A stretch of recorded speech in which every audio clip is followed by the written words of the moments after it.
Well, hi there to any regular viewers of this channel. You will know that there are a certain amount of birds that regularly come to the bird table, and I was prompted this week by Janet, one of the regular viewer subscribers, that asked a really interesting question that maybe others would like answered too.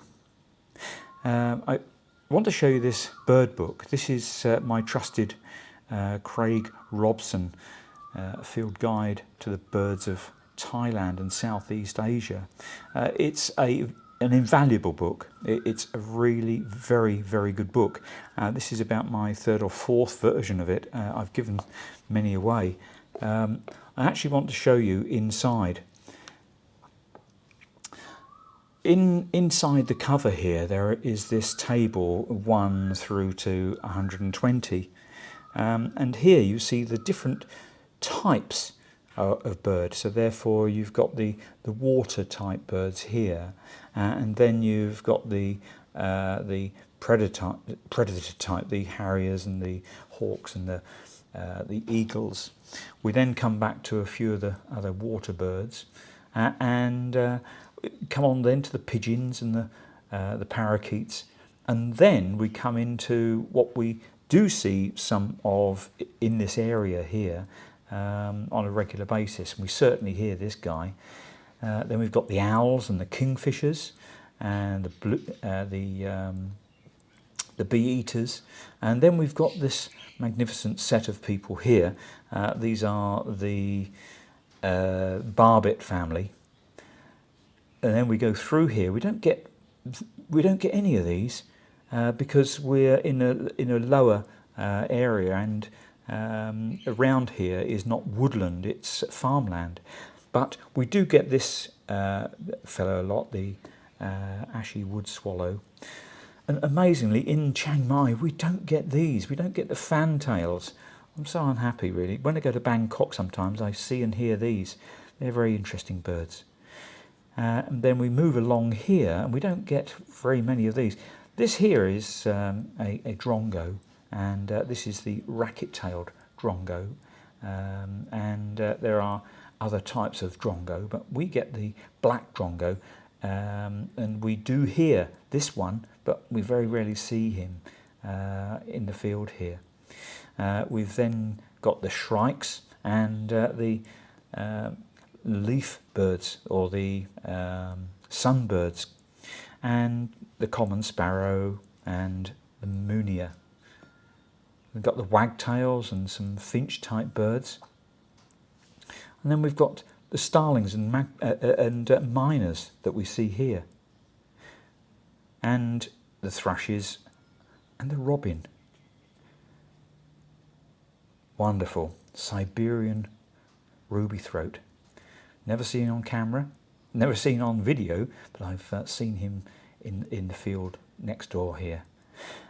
These are the what are called chats, and there are different types of chat. And then we've got the flycatchers, and then we've got the baubles. There's lots of baubles, and this guy here, these are tits, and we do get tits here in Thailand, up in the mountains. Over Christmas I saw a few tits up on Doi Suthep. Coming on through we've got the baubles, and then the swifts and the swallows, and then we've got the warblers and the smaller type birds here. Here we've got the laughing thrush set, and then we come on to the much smaller warblers and babblers and lovely tailor bird to actually finish it all off.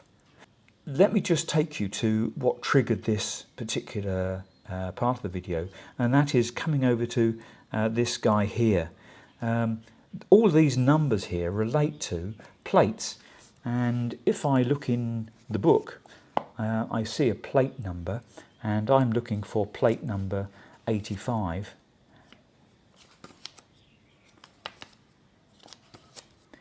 And you can see there are so many different types of colourful bird in this book. I really do recommend you pick up a version of this. I'll leave a link in the description below on this video to this particular book that you can buy. It's reasonably priced and extremely valuable. So here we see the Mynas and the Starlings, and what we get typically in the garden are these guys with the Mohican, the funny haircut, and also the brown ones. So the Mohican styles, these are the white vented. You can tell the white vented because they've got these little whites here, and underneath it's white, and it's when they're flying they show it like this. And then the other brown type similar birds, they've also got the yellow beak, but they've got a yellow mask eye. These here, these are the common Myna. Now, many people in the West are familiar with this hill Myna. This is the guy that talks. People keep these guys in cages, and often you'll see them on television here in Thailand, predicting the lottery numbers, or raising a sensation by chatting on camera. But these are the Mynas, and then if we flip the page over, we then come over to the Starlings. Now, we don't really get too many of these here, but we have had the chestnut-tailed starling, and that's this guy round here. But as you can see, they're very, very similar, and when you look at the body of them, you look at the body shape, and it's very, very similar. And it's the finer detail that you've got to look for, the undercarriage here, and the beak colour, and the eye colour, or the ring around the eye, and that sort of thing. And these fellas, these are the black-collared starlings. He's a noisy guy, and you'll see them in the same places you'll see the Mynas and the at the table and in similar situations. But around here we get two or three around here, but some places get a lot of them. Now, interestingly, this one here, this is the Asian pied starling, and these you don't see very many of around here, but you do on occasions hear them, and then you can follow your eyesight and see them. But interestingly, these have got a different call, a quite distinct call, and we've had at our table some of these that make the same call, and I think they are copying them. They've actually learnt how to say the words that these guys say. So these Asian pied starlings, they're typically field dwellers. So when you see a farmer ploughing his field, these guys will more often than not be there, as well as all of these as well. Well, I'd like to introduce you also to the Bulbul family. This couple of pages here with these plates are covering the many types of Bulbul. We get a few of them, 3 or 4 of them at the table. So let me just show you those, starting off really with the common one that we're all really familiar with. This is the go-away fly. This up here is the red whiskered bulbul, and he's red whiskered because he's got a little red thing behind his eye. He's also got a red bottom, but he's got this pronounced Mohican. And then you get the sooty headed baubles, and they are quite distinctive because you get this just a cap, and often you'll get them with the red, and sometimes, particularly not in Chiang Mai, you'll get the yellow at the base here as well. But these guys come along, and you'll probably see them at the table looking less cream than this, more of a brownie, more of a dull brown. But these are quite regular guys that you'll see coming to the table. We then get the streak-eared. You'll see the streaks here behind the eye, and you'll see the the white ring around the black, and then these streaks. greeny, brown, yellowy appearance. And these are the doves. Now, hello, that's a cicada making a funny noise. We actually get this guy here. You'll see a lot of this fella here. And this is the spotted. He's got a collar of a spotted, rather than these ones up here that have just got a little patch. This guy's got a collar of the spots around the back of the head there. So out of all of these types of doves here, we only get these. If I can introduce you to this fella, this is the Coucal. You'll hear them go woo, woo, woo, woo, woo, woo, woo, woo, woo. This is that bird that's making that noise. Now, I've shown on video a few times where he's been in the undergrowth, and he's been to the table and actually sat on the table, and you can remember his red eyes. And you know, it's really a huge, quite scary looking bird for the little ones. These ones here, we actually get them flying through.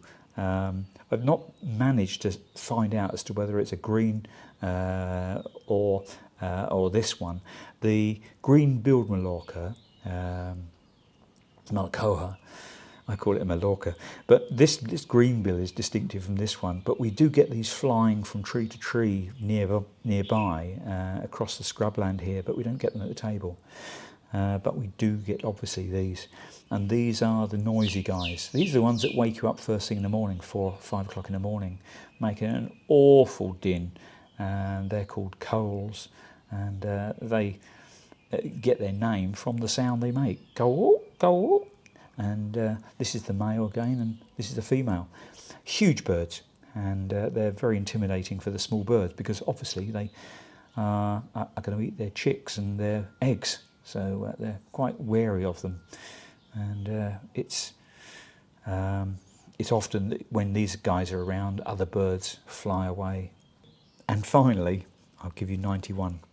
One of my favourite birds, 91. This is the robin, and the robins actually are making a nest in the garden in the bird box behind the camera. This fella here, and the male and the female are quite distinctive from the grey of the female, and the male is a really dark black, and you'll see in the sun it actually looks blue as well. And these guys very territorial, and there's a pair that are nesting in the box in the garden again this year. They have about 3 or 4 clutches a year, so at the moment they're just starting their first one. But, I hope you enjoyed this video. I thought I'd add a little bit of interest for people because of the boring view of the non-existent mountain, and hard to see across the other side of the paddies here. But I hope you found that interesting. Anyway, take care. See you in the next video. Bye bye.